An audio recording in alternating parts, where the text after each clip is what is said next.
We're always saying the good old days were better because fear is such a driver of personality. And as people get older, they get more fearful. Those kids, those gays, those pot, that guns. You go watch Leave It to Beaver. YouTube Leave It to Beaver back in the 50s. Well, it wasn't like this when we were kids. That's what our parents will say 10 years from now, and that's what they say for today. We're not as happy as we said we were growing up. I was a kid growing up. There was no cable TV. There was no internet. I grew up rurally. There was nothing to do. My kids are going to camps, surf camps, living a life. They get to fly all the time. They travel. They eat at good restaurants. I didn't have any of that stuff available as kids. Nobody flew. My dad was a doctor, and we couldn't afford to fly. Everybody flies now.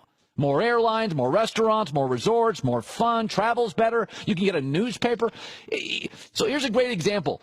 On Chip Kelly's firing in Philadelphia, Deshaun Jackson came out and told Peter King, hey, man, when you ruin a team like Chip did, when you pull apart a great community like that, man, it's called karma. The guys that were on that roster in Philly, we created something special. Jeremy Maclin, Shady McCoy, Trent Cole, me, Todd Harriman, Brandon Boykin. Oh, really? Really, the good old days in Philadelphia. You do realize Andy Reid was 4-12 with those guys and got fired. That group of special guys never won a playoff game. I mean, Deshaun Jackson is delusional. Oh, the good old days in Philadelphia before Chip Kelly. Yeah, you and your boys Shady and Trent and Jeremy Maclin, how far did you get in the playoffs? You didn't do anything. You got your coach fired.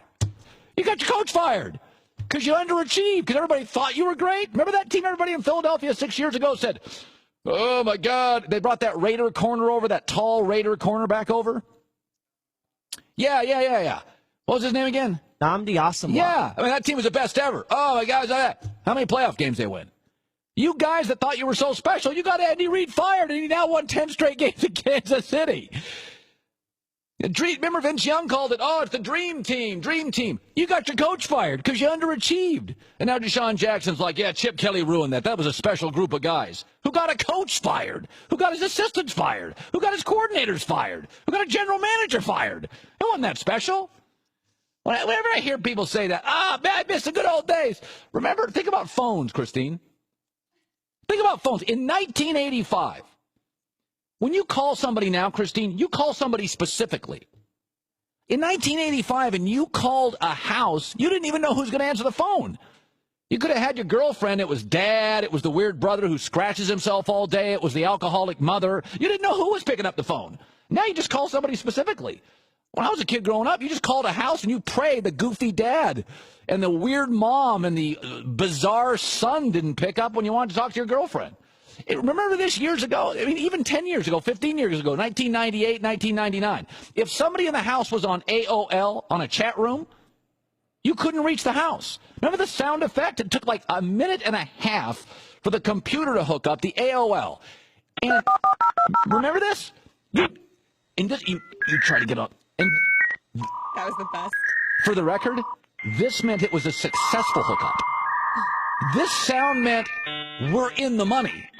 You needed to hear this for a minute and a half. And once somebody in the house was on this, you couldn't get a hold of anybody in the house. You've got mail. Remember that? So when anybody goes into it used to be great in the good old days, that is old, brittle, angry people who haven't kept up with society. The old days weren't that great. And if you go to surveys since 1972, 60% of America complains, I don't like the direction of our country. I love the direction of our country. Not a fan of ISIS, mind you. But by and large, I love what I'm seeing. I love young people. I see what millennials are doing. They like the Golden State Warriors more than I do, but by and large, I like millennials.